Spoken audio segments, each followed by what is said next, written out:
I am Madison Timmons. I'm Chris Soucy. And we're paranormal specialists who live in the most haunted city on earth, Savannah, Georgia. Every day is Halloween in our end of work, so join us as we spin true tales of haunts, murders, and disturbing Savannah history.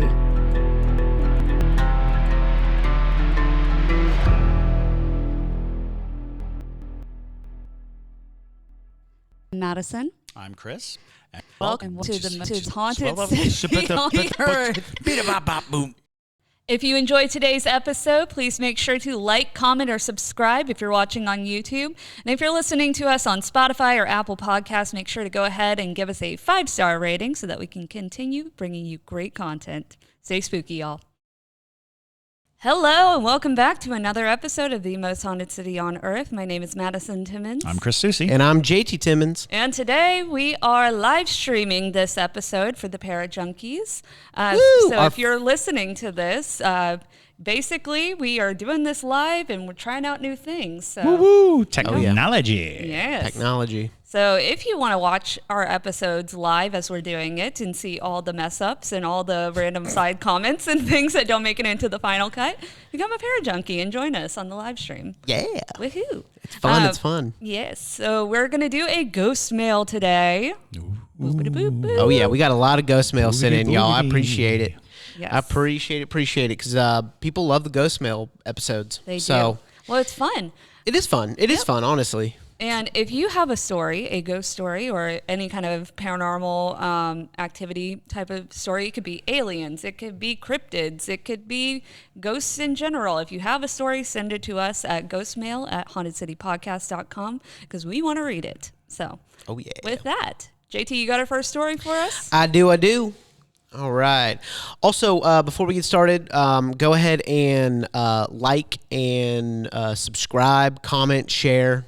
Please do all those things. They help a lot. Push all the buttons. Just everything I want. Button. Everything I want of them. All right, here we go. Everything's rolling. We're good to go. Mm-hmm.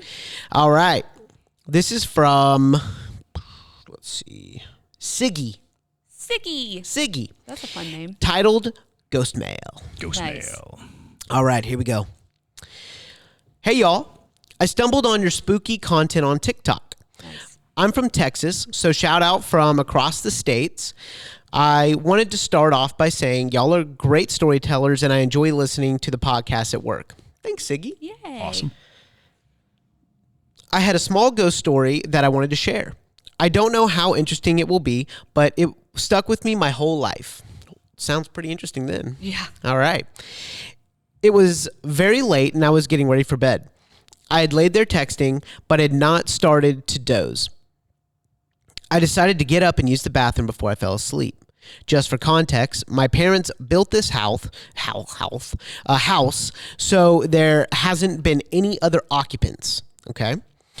The bathroom is located in the hallway across from my bedroom. As I was coming back to my bedroom, I could see a figure in my peripheral vision. It was standing with the closeness your sibling would to annoy you. So like basically like Peanut at Jeff space. Dunham. Yes. Yeah. Thinking it was my taller brother, I snapped aggressively. What do you want? But when I turned to fully face the figure, it wasn't my brother. A tall ghost in his 30s or 40s was standing there, staring at me wide-eyed. I couldn't find my voice to scream as we just stared at each other. Like a dang staring contest. You know those good old-fashioned Texas staring contests. His body was not fully transparent, to my surprise, and he had a faded color to him. He was wearing a suit and looking as if he belonged in the late 1800s or early 1900s. His eyes were wide, piercing into my very being. I was shook. Or it was shook. The hair on my neck stood up, and I started to feel overwhelmed as our staring contest went on for what felt like 5 seconds. I gathered what strength I could and sprinted to my bedroom to hide under my covers, hyperventilating. I was too scared to leave my room, but I didn't feel like he wanted to hurt me. Years later, I was painting. I was I think this person means years later I was painting a picture of my great-great-grandfather, which kind of reminded me of him. At this time, I don't know if the memory faded over time or this was my relative. I want to know, why was he so well formed? Why was he standing that close to me? Most of all, what was his staring problem? No. Through the upcoming weeks, I felt like he walked the hallway outside my bedroom. I caught glimpses of him moving, sometimes standing and staring. I haven't seen him in years, though. Thanks for reading my story. I really appreciate you guys. Siggy. That's a great story. It's a good story. Now, the problem is with, houses that were built and there were no other occupants. It doesn't mean that, they're not haunted, because you don't necessarily know what was on the land before that, because there could have been another house there. And especially if it was a person from like the 1800s or so, by that point, the house could have been rotten or dilapidated, and basically they would just tear it down. As for the spirit itself, I like to, imagine that sometimes ghosts are surprised to see us as well. Absolutely. And that might have been why he was like, like, what are you doing? Because the spirit, from what you're saying, if he's like pacing around the halls at night and things like that, he might have his own routine when you guys are not awake, and he goes about his normal, daily activities. So the fact that you were in the middle of that, he probably was like, you're not supposed to be here. As for the closeness, the thing is I don't imagine spirits have a great sense of personal boundaries. I've had many a spirit be very close to me or touch me, or things like that, where I'm like, why? And sometimes it is genuinely just because they're interested or curious. So, I wouldn't read into the personal space sort of thing too much, but my best bet is that you interrupted his nightly activities, and he was just kind of like, okay, hello, Yeah, oftentimes when people encounter ghosts and they act surprised, it does raise certain questions, because one of them. So we'll pull out of the big book of metaphors, the idea that time is a book. So each page, let's say, represents 100 years. So on one page is 100 years, on the next page is 100 years. They're on top of each other. I take a pin and I poke through one page. It's going to hit the page right under it. 100-year span of time. It's possible that some guy was walking around 100 years ago and he sees some strangely dressed kid, and that kid should not be there. And he's looking at this kid going, what is this? What am I looking at? What am I seeing? Because we have such a poor construct of time. We have such a poor explanation of time. Our idea of time makes no real sense. It's just how we catalog what's happening. But if you think of them as stacked on top of each other, like pages, if some reason there's a bleed from one page to the next, you might be experiencing something that someone else experienced 100 years ago. I want to say JT tells a story about haunting his grandmother. Was it your grandmother? Mimi? Mimi? Yeah, Mimi, yeah. Oh, yeah. And that story is not uncommon. The idea of like somebody in their house and they see like a young person in their house and like, oh my goodness. And they're like, there was a ghost. Mm-hmm. And then 30 years later, some kid's in a house and they see an old person. They're like, there's a ghost. And it's like, well, was it ghosts or was it some kind of weird time hole? Was it some kind of, whoa, what a horrible word, time hole. So is there something going on? Anything hole is probably. Yeah. When you add hole to anything, it's bad. So that kind of concept is interesting because it may not be a ghost at all. You might just be encountering an overlap of time. and people and you and this person are having a very significant experience in your lives. That's one thing. If it is a relative, if it is somebody, they may just be more vibrant the closer they are to you. If they are standing 10 feet away from you, they might be a little transparent. If they're standing 20 feet away from you, they may be entirely invisible. But if they're right up on you, they may be very solid because you are basically an energy source to them. So you're saying the proximity matters when it comes to how transparent, because ghosts are classically transparent. Right. Oh, that's interesting. They can, and keep in mind that if you're gifted like Madison, the proximity is much wider. Oh yeah. Right. So that means that 100 feet from Madison, there's still enough energy for the spirit to show pretty solid. And that, becomes an interesting thing is we have energy around us. And if it's very close to us, we can't really see a ghost, 5 feet away because it can't feed off of that that aura of energy.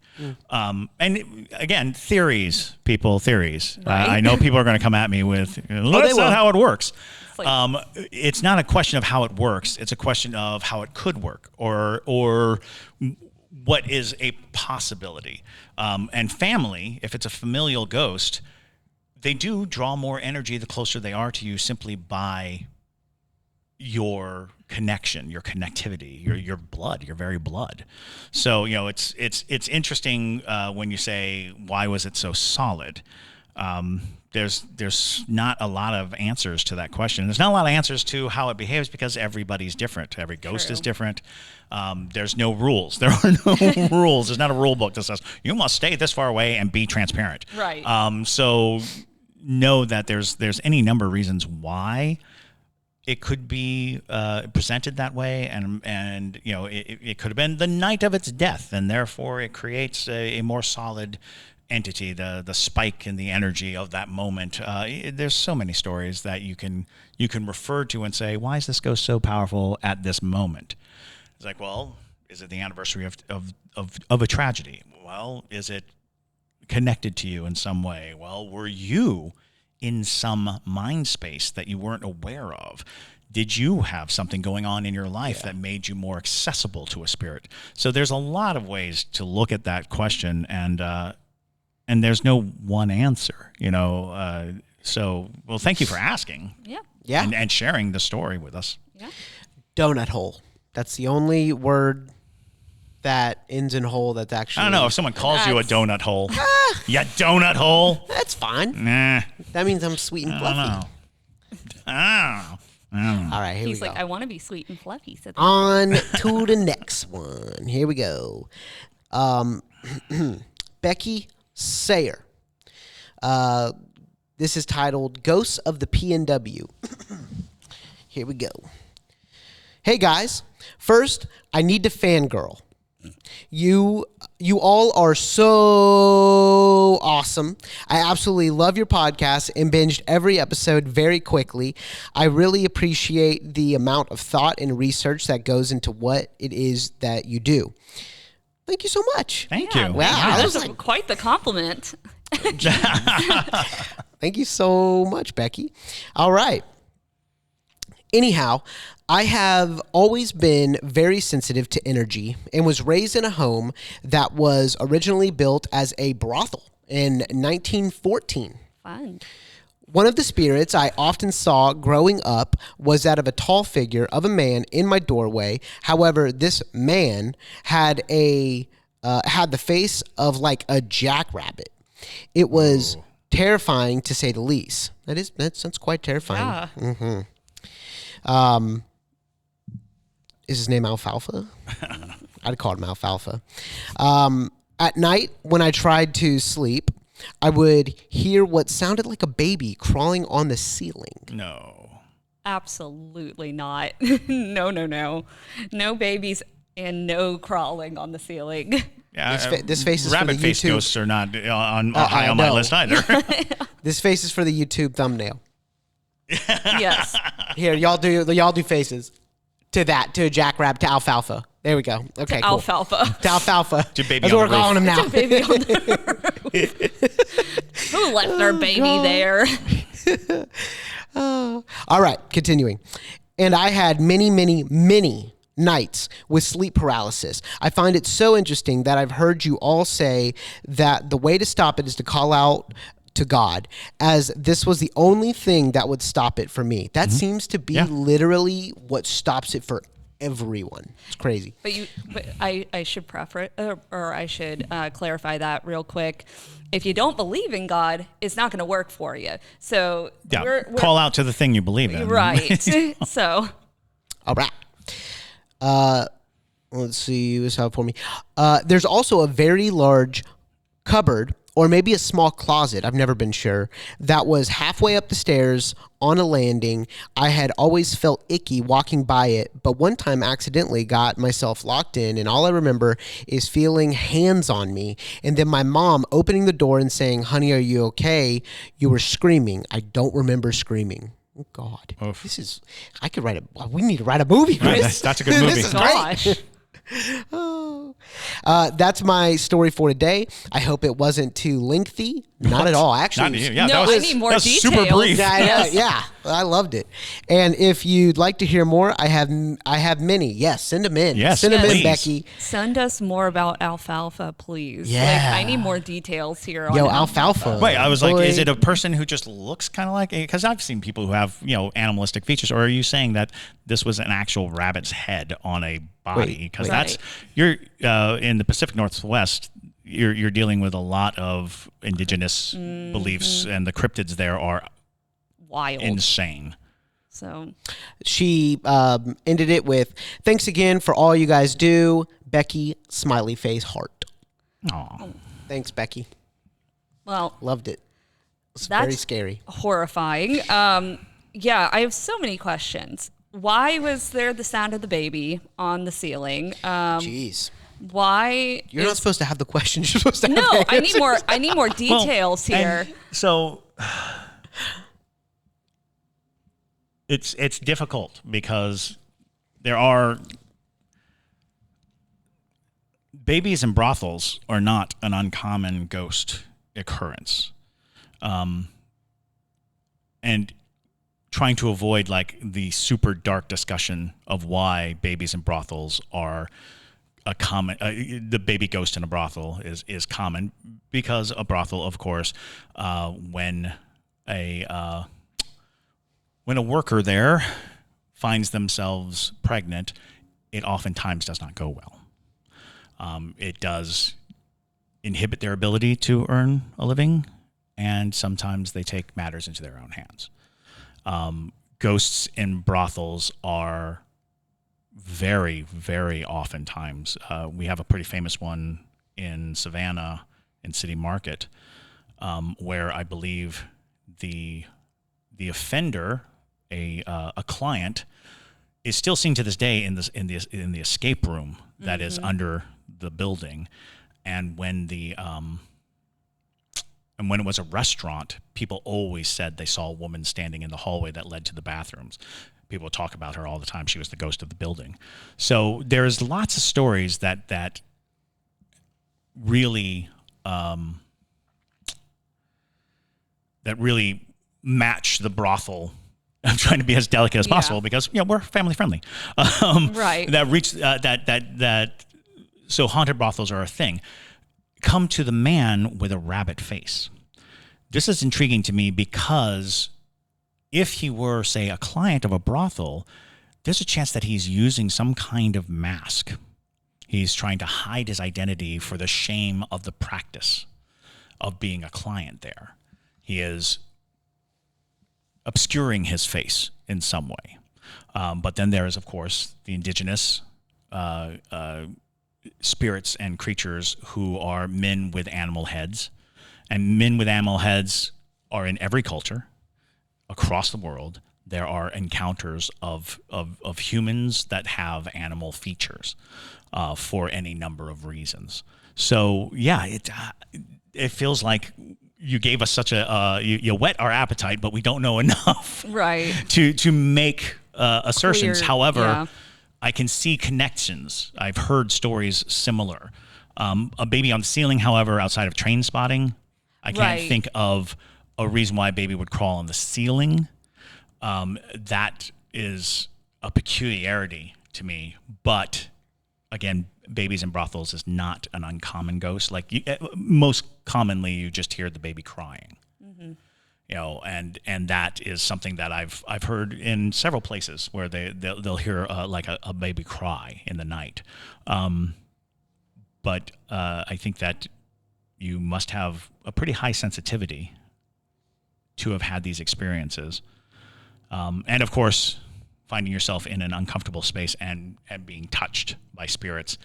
Again, a brothel would have ghosts that are not about personal space. Oh, yeah. I mean, the people who are visiting that type of location are not necessarily the most savory type of people, and they're more than likely not going to respect any form of boundary that you place. Absolutely. So that doesn't go away in the afterlife. But I agree. Even that intention, even the idea of you're not dealing with knowledgeable or intelligent haunting, the residual haunting of groping could be there. Yeah. And I agree about the baby thing, you know, like I've heard the whole like baby in the brothel sort of deal. The question I had was why the ceiling? But after, you know, after pondering on that for a second, I'm thinking maybe, like I said, send us more details because this could change with further explanation of your experience. But I'm thinking, you know, because children ghosts kind of are limitless to what they can do. That's very true. I'm like, maybe babies would be like the ultimate amount of child energy. And so maybe the baby is just like, look what I can do, you know? And we have come upon stories where children actually grow, like their spirits actually try to age up, and that is usually through observation.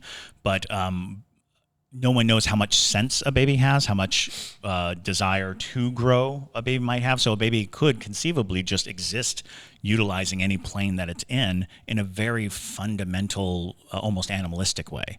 You know, it's only satisfying itself. And if its satisfaction comes from even like freaking you out, that is a good way to do it. Right. You know, and you know how kids are, even when they're alive, if they can do something, they're going to do it, you know? And so if the baby realizes... Without boundaries of physics, yeah. Right. If like the baby realizes, oh, I can do this fun thing, it's going to climb the walls, of course, because every kid in the world, you know... I would do it now. If I learned how to climb a wall, I'd be walking all over watch this, you know, parkour. No. That's definitely evil. I'm sorry. I don't know what you're even talking about. It's like a baby climbing on the ceiling, and you're over here like, oh, it's just being cute. I didn't say it was being cute. It's terrifying. It's still terrifying. I'm just saying. Well, all baby and child ghosts are freaky. Well, and that's another thing is it doesn't even walk yet, and it's climbing on the ceiling. Well. Without the constraints of learning good and evil, children are evil. I mean, and that's the title of this episode. When children are evil. When you break it down, what we deem evil, evil is a human construct. We made it up. It exists because we identify it, not because it is, but because we can say, well, that was evil. A child will do everything selfishly as it should because it's learning what the environment is and what the world is and what everything is. Like take Peter Pan, for instance. We've gone a long time without discussing the fact that Peter Pan is patently evil. He's an evil entity. But because he's a kid, we forgive a lot. Do not forget that he kills. Do not forget that he kidnaps children. Do not forget that, you know, all those things. And I love Peter Pan. I'm a huge Peter Pan fan. But when you really take into account, the only thing that separates Peter Pan from being a pirate is his age. Because we forgive precocious children. But if an adult acts the way a child does, we recognize it as evil. Because they're doing things selfishly, they're doing things for their own good, and they're doing things without the regard of other people. So are you saying that humans are inherently evil? No. I'm saying evil is a human construct. Oh. Because when we recognize that growth and growing and learning is all about, coming to terms and grips with rules that we've set. It's the classic, if a wildcat gets into your house and eats a baby, we would call that evil. That is an evil, evil thing. But from the cat's point of view, it was food. Yeah. Yeah. No, for sure. And I mean, once you remove the idea of evil and because the baby's not thinking, I'm being evil by doing this. So basically, like what you're saying is that the selfishness that we have just to stay alive can be considered evil, even though it's often not. Well, the idea of walking on the ceiling as an evil act is like, well, I don't think that the baby is being diabolical. I think it's just being a baby. I think it's trying to get over you, so it can like kind of how cats drop and they drop right on top of your head. Anyway, I don't know. That's it's freaky. It's so freaky. Do not get me wrong. I'm not trying to say that that's not scary, because I'd be terrified if I saw a baby crawling across the ceiling. So why have we got last Ghostmail? We got a vicious ram's head that killed family. Yeah, that's right. And now we have Alfalfa the Jack Rabbit head. Yeah. So why? Well, that's an excellent question, and probably worth a deep dive into all the cultures. These are two separate people. This is crazy. Recommended, but a lot of times, by putting an animal head on your body, you're excusing yourself from evil behavior because you're like, look, I'm an animal. Animals don't have morals. There's no moral authority over my behavior if I'm, if the thinking part of me happens to look like an animal. And that's possibly the recognition. You're looking at a person, but because they are devoid of morality, you see them for what they are, an animal-headed monster. And also, both of these people live in areas that are very deeply rooted in indigenous cultures. And within those cultures, there's a lot of folklore with animal-headed people. Both good and bad. Right. Worth noting that it's not inherently evil. And I guess that comes back to speaking to the idea that we deem things evil that could just be nature. A tornado we will sometimes call evil because of how damaging or terrible it was, or we'll think of it as an evil entity. It's a natural occurrence. It's a natural, nightmare. No less scary, no less damaging, but our feelings in our heart are that tornado, destroyed my house. All right. Moving on to the next one. Here we go. Let's see. All right. This one is called Ghostmail from a subscriber. Thank you for subscribing. Yes. Hey there, kind souls. Hello. I am Orchid, and I would like to share my ghost encounter with you. A few years ago, when I was 19, and I was kind of going through a spiritual awakening phase where spirit seeing was becoming an everyday occurrence for me. But I remember the first time I saw a literal spirit stand in front of me in the middle of the night. I was sleeping alone in my room on a woolen rug on the floor because I don't like sleeping on the bed. Even though I was a single person in my room, I always made my bed spacious enough for 2 to 3 people, which my grandmother used to warn me about, that ghosts and spirits sleep on those empty spaces. Ooh, wow. Didn't know that. I really like that. Oh, my phone flashlight turned on. Hold on. I really like that. All right. On that particular night, around 3 a.m., I felt as if someone was really sleeping beside me. I woke up by this thought, but hold on, let me restart that. I woke up by this thought, but found no one, so I decided to just keep laying down. Few minutes of just laying down with my eyes open, I felt somebody was holding me in my stance. I could literally feel someone pinning me down to the floor. I felt paralyzed, although I was wide awake. Then heard a male voice, I am a female, telling me that he won't do anything. He is just standing here. Don't be afraid of him. He will not harm. Mm-hmm. I looked above me to see a boy in black clothes, approximately 7 feet in height, fair skin, standing in front of me, facing sideways. He was literally just standing, motionless. After a few minutes of this ordeal, I was released and came back to my normal self. Fast forwarding 3 years, I realized he was my guardian angel, and those were holding me down, reassuring me were my spirit guides. I am a few years into psychic mediumship and has such encounters almost every day, but I am much familiar now. Thank you for reading. God bless you, Orchid. Wow. I mean, it's interesting that you were able to identify the entity, because at first I was thinking, like succubus type entity. Oh, right, sure. Because typically you encounter spirits that pin you down in sleep paralysis type states.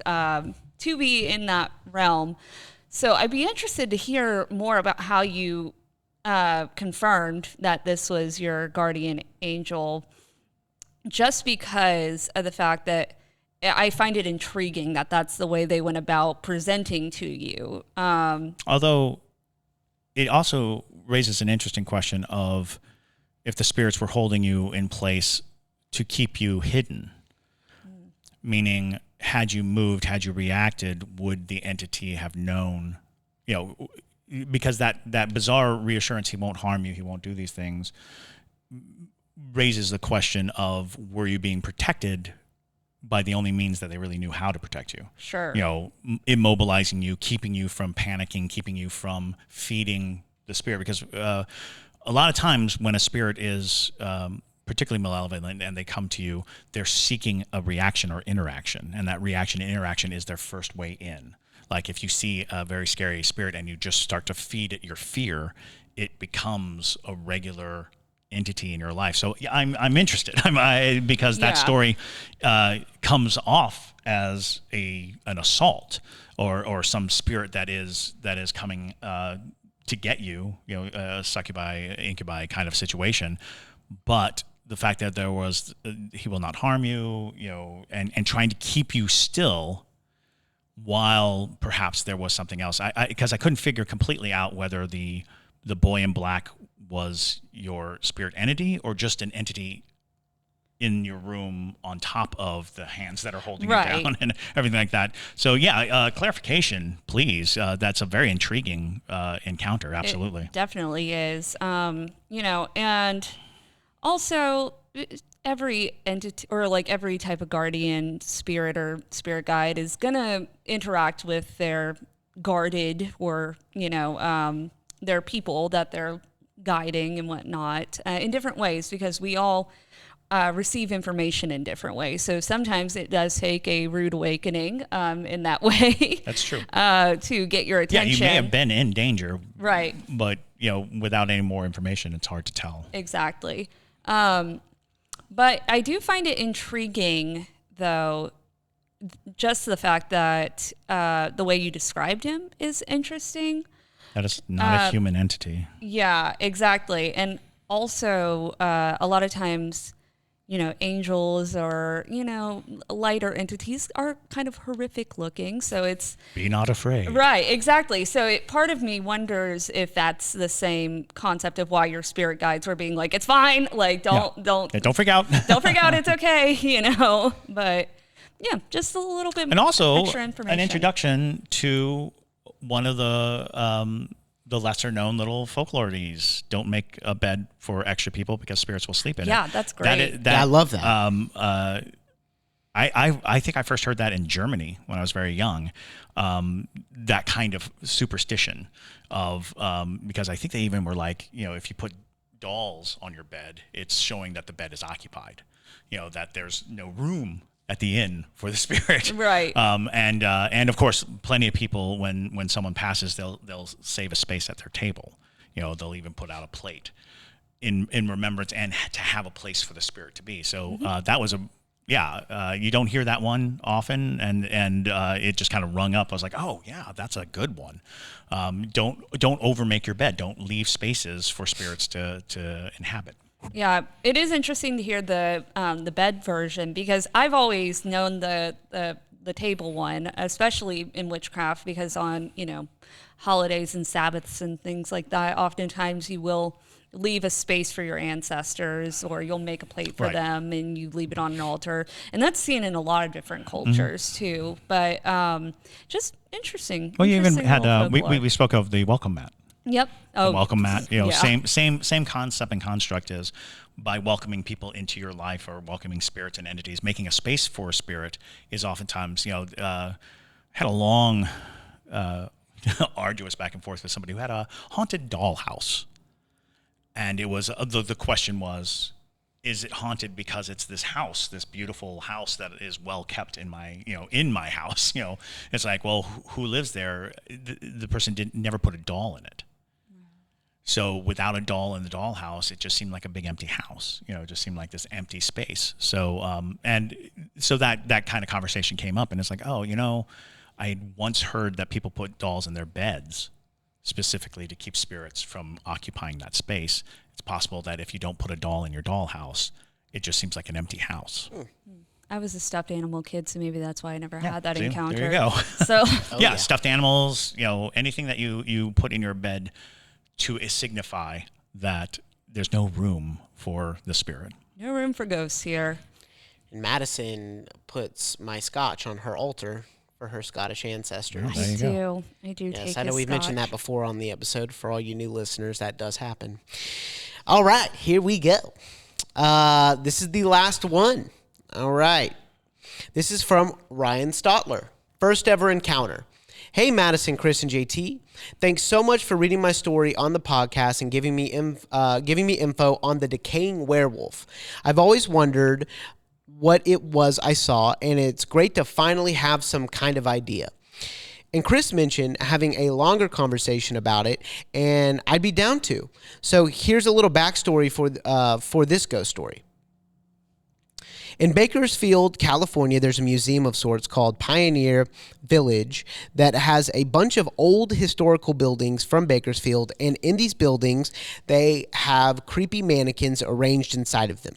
Delightful. So when I was about 5 to 6 years old, I went there, and one of the buildings is the first jail Bakersfield ever had. I went inside the jail, and it was so small, it only had 2 cells. The cells are closed. You can't go in them, but I saw a tall man in the first cell, and he was pacing back and forth. I was 5, so I didn't think much of it. He just looked like a man, so I went on with my day, not thinking about it until I was about 20 years old. When I was 20 years old, my boyfriend at the time got me into watching Ghost Adventures. Haha, I know, Chris, how you feel about Zach, so I won't bring it up, but watching the show got me thinking about where in Bakersfield would be haunted, and sure enough, Pioneer Village is haunted, and the most activity is in the old jail. So I'm pretty sure I saw my first ghost in that old jail. I know not as interesting as my first story and not as much detail because I was 5 when it happened, but I wanted to share it with y'all. Thanks so much. See, there's no way to compare what ghost stories are more interesting than others.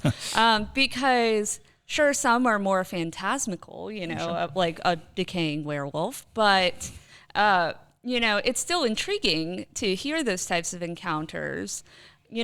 Jails are just notoriously haunted because think about it. The people that are in them occupying those spaces are living incredibly uncomfortable and they are being locked away. So, that's going to leave an impression behind.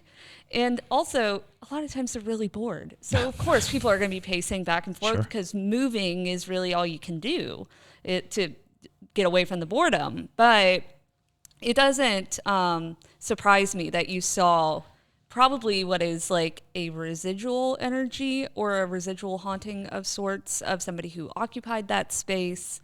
But it's not shocking that you had your first experience in an old jail. And it also gives us kind of an insight to the fact that you were destined to see. Right. You know, when you have these encounters very young, and when they are, and they're not like overblown or, you know, in any way like noteworthy in the sense that you just accepted it, that suggests that it's a casual ability that you have. It means that you do not have to work at it. It doesn't require ritual. It's not a thing that, you know, you're basically seeing something that's there. And that becomes an interesting canvas to paint your life upon. That means that, and there is a danger to being that readily available to spirits to be seen, because you begin to become targeted, because spirits want to be seen. Spirits want to have that interaction.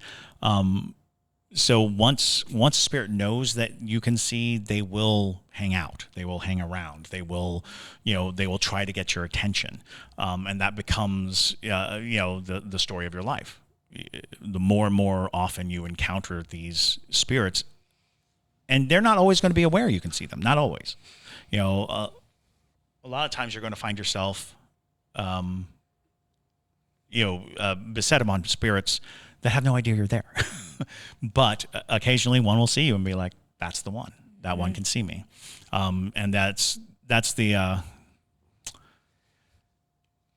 I had a friend who was particularly good at reading palms and going through that. And there was a process by which they would say that there are those who can see, and then there are those who are seen, and the rarest of them all are the ones who can see and be seen.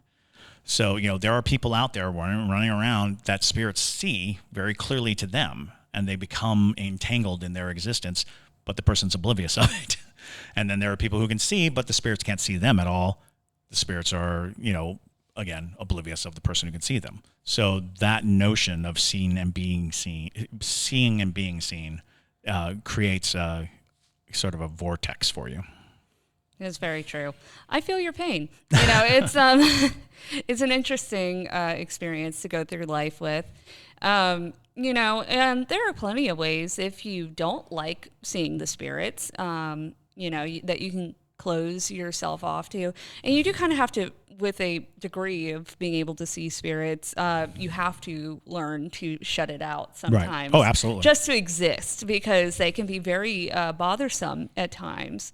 And they don't allow you to participate in the life that everyone else is living. Right. Many people find themselves trailing off into the spiritual world, but we live in the physical one. So you always have to pay attention. You don't want to abandon the life that you're living for a spiritual realm that cannot furnish you with, you know, anything. It's true. But definitely just an interesting encounter. And also, children are so susceptible to seeing spirits. It is interesting because they oftentimes have some of the more clear experiences, because they don't have preconceived notions of what a ghost is supposed to be like, or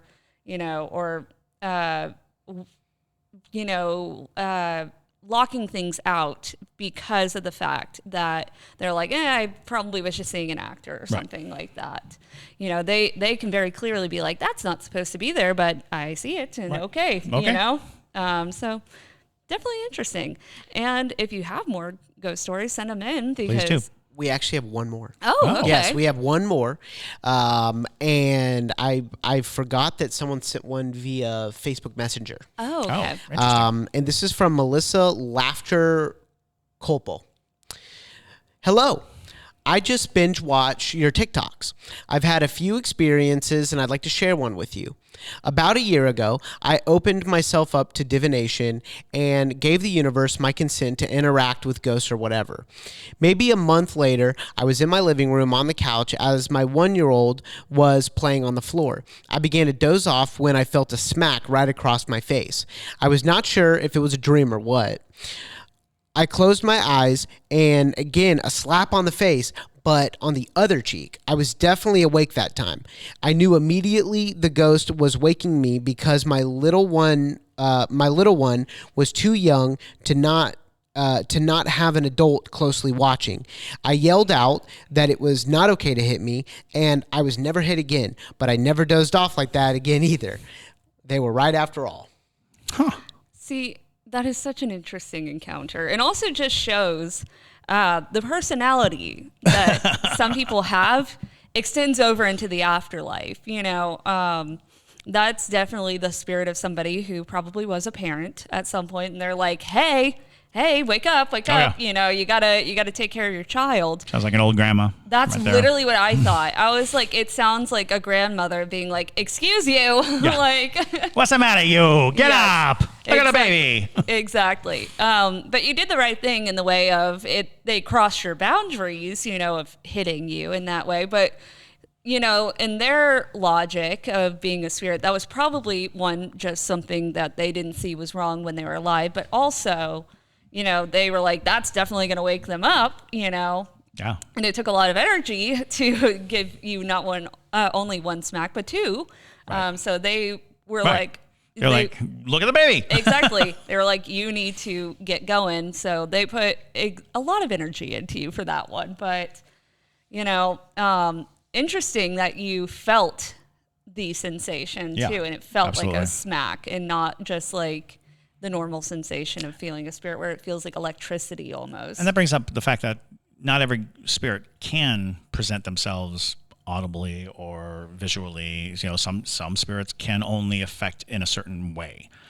Some can only create a touch, and some can only create something you see, and some can only be sounds. People tend to forget that a ghost doesn't have vocal cords, doesn't have muscles, no bones, nothing. So anytime you're dealing with it, you're dealing with a degree of energy that it can manipulate. That's why white noise is oftentimes good for finding EVPs, because that gives sound to shape.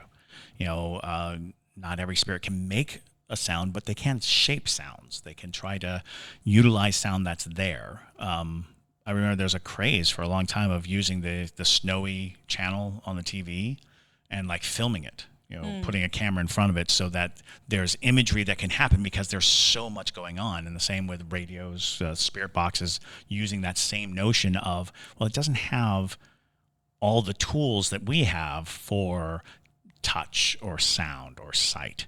It doesn't have the ability to interrupt light or to do these things. So it is utilizing what is available. Absolutely. And it's always interesting to hear people's different experiences outside of hearing voices or just seeing spirits. Yeah. So, yeah, thank you for that story. That's super interesting. Do you think? I actually have one more question about that. Yeah. But before I do, for the Parajunkies, we're going to take a very brief break after this episode, and we are actually going to live stream and record the Parajunkie exclusive where Chris and Madison do the Estes method. So we'll be back after a very short break. But my last question was, do you think that potentially that ghost was, or that spirit could have been like a family member attempting to, do you think that it could see the future and potentially go like, hey, there's something that could, that there's something that's going to happen and I'm trying to stop it? Oh, almost absolutely. like pushing the kid out of the way of a car. Absolutely. I Sure. mean, family members are oftentimes the most common spirits that people encounter. So I could totally see someone's grandma or great-grandma being like, excuse you. Watch the baby. My grandchild is crawling around lonely. So Absolutely. I could totally see that being a thing. But you never know. But anyways, thank you guys so much for listening to this episode. If you have a ghost story you'd like to send, like I said, send it to Ghostmail at hauntedcitypodcast.com. And if you have questions for the next Q&A, go ahead and utilize the Q&A button on TikTok. You will find it at the top of our page. It's a little red button. So with that, my name is Madison Timmons. I'm Chris Susi. And stay spooky, y'all.